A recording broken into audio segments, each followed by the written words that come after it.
Now we'll discuss about the one more structures or simultaneously changes take place in the female, particularly in ovary and uterus.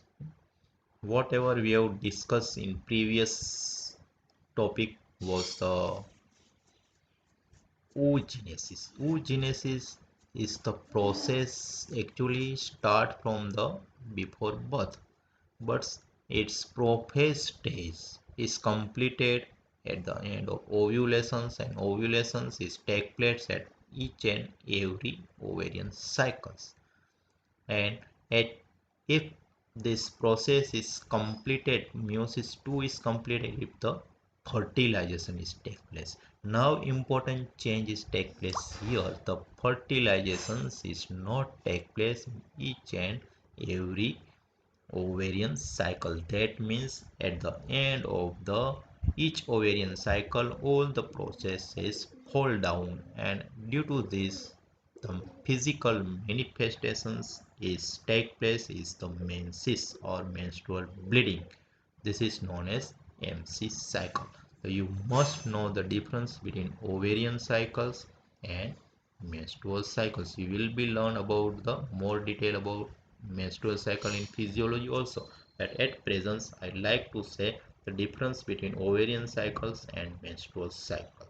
The ovarian cycle, that means what? Whatever the changes take place in ovary at every month, particularly it is the process of development or growth of the primordial follicles to increase the size converted into the primary and secondary Graphian follicles. Ultimately it's converted into a mature follicles, then its ruptures is converted into a ovulations process, and then it's followed by the corpus luteum formations.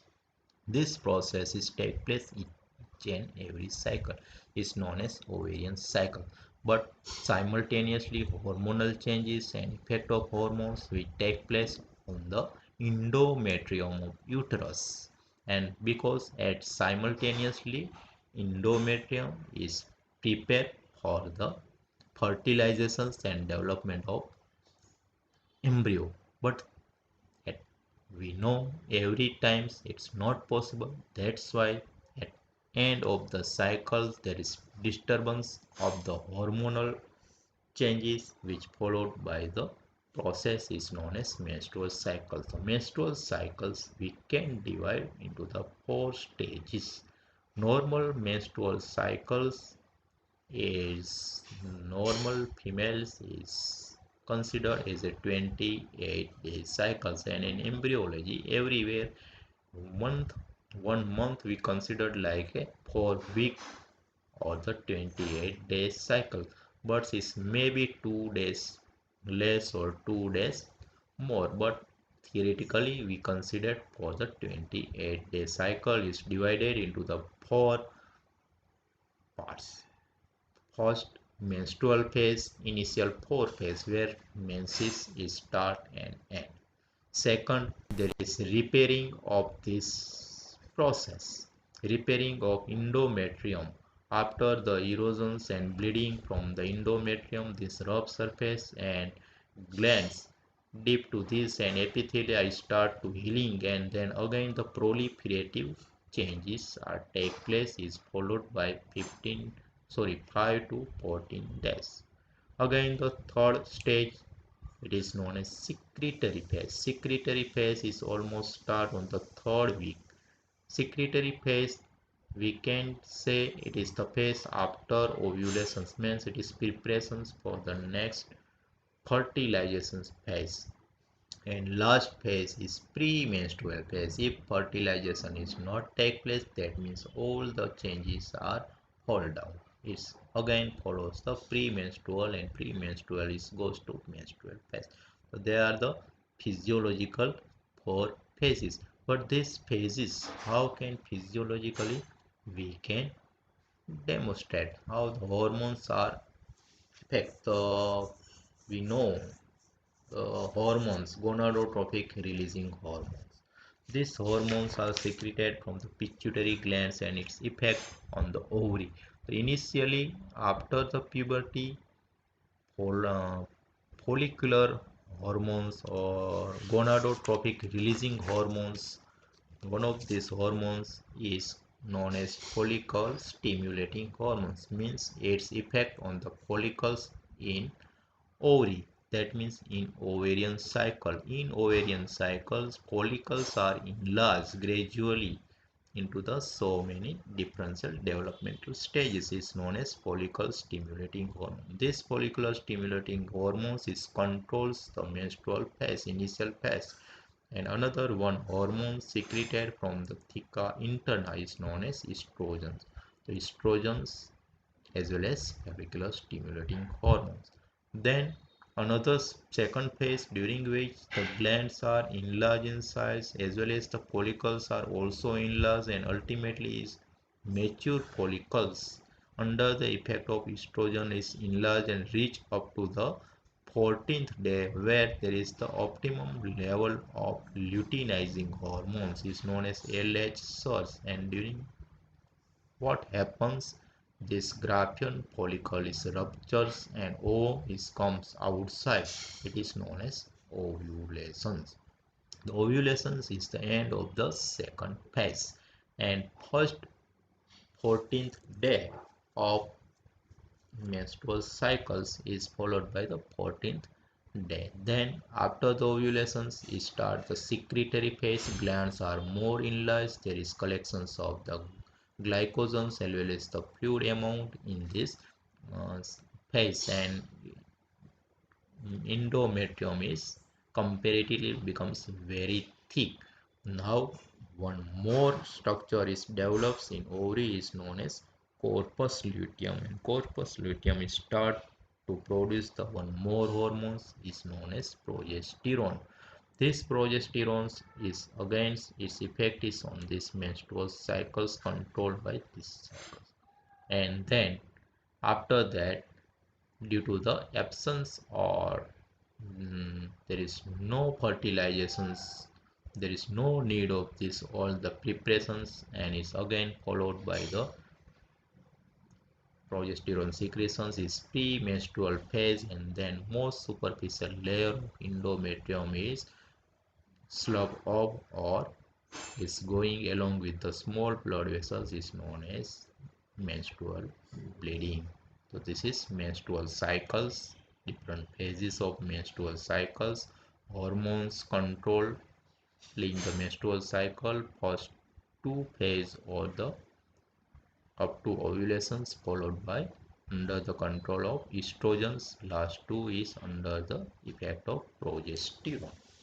One more things here we must know, the so many drugs or oral contraceptive pills used by the so many females as well as the in gynecology department to control the some disease as well as to control the birth control pills or is used for the family planning process. So there are the two main hormones in this type of the pills is known as estrogen and progesterone.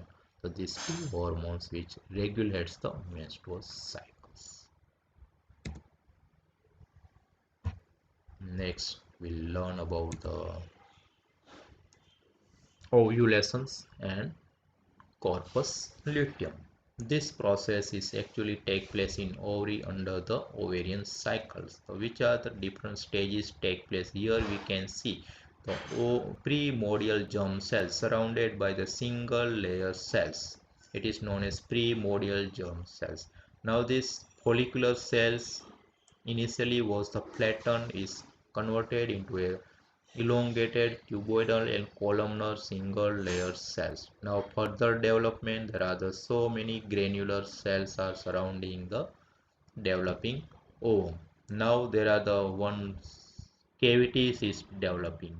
In this way it's known as antrums, and then it's surrounded by the so many granular cells. Now there is the more amount of the fluid is converted in this way. There are the ovum is shifted to the one peripheral part, and simultaneously another two layers surrounding the This follicular cells is known as theca interna. This pink color structure is known as theca interna. Now important hormone secreted by this theca interna is estrogens, and that's why estrogens is controlling the first half of menstrual cycle. Outside this green color structure is another one is theca externa. So this is the most mature Graafian follicle, almost around the 14th day. Its structure is somewhat like this. There is the ovum surrounded by the granulosa cells and large amount of the fluid, and surrounded by the theca interna, theca externa. Now we have previously learned the LH luteinizing hormones effect on this, and one more factors increase amount of this fluid, increase the pressure. Due to that, there is sudden rupture of these follicles, and rupture of these follicles means ovum is come out. Here you can see the ovum is come outside the Graafian follicles or ovarian follicle. This ovulated ovum is known as ovulations, and now after the release from this Graafian follicles, this ovum is comes outside the ovary and catch into the imbricated end of fallopian tubes. Then we know we'll discuss later on, but this is ovulation. But at same time, remaining part of Graafian follicles is converted into the folded structure is known as corpus luteum. This you can consider just like a, if we release the air from the balloon, then what happens? This is the folded structures, and inside these folded structures is the granular cells. And now it's converted into a luteal cells. It is known as luteal cells because now structure is converted somewhat yellowish color. It is known as luteals, and this body is now name is given the corpus luteum. Along with this globular structure surrounding blood vessels is also penetrate here. That means so many blood vessels is penetrate and surrounded by the luteal cells. Ultimately, this structure is converted into endocrine type of the glands is known as corpus luteum. Now, what is importance of corpus luteum? Its importance is to control the pregnancy. Generally, physiologically, at every time, body doesn't know the fertilization will take place or not. That's why its importance is to maintain the pregnancy. That's why it's last for 3 to 4 months for preparations of pregnancy and development of fetus till the placenta is not start to develop. If the once placenta start to develop the secretes the progesterone, then ultimately this corpus luteum is degenerated and converted into a one gland is known as corpus albicans, and degenerated structures is known as corpus luteum of pregnancy. But normally what happens at every month there is no fertilization. That means this corpus luteum is last only and only for the second half of menstrual cycles, is last for the next 14 days, and again it's degenerated is known as corpus luteum of menstrual phase. These are the fate of the corpus luteum and functions of corpus luteum, structures of corpus luteum and Graafian polygon. Everything is take place in the ovarian cycle.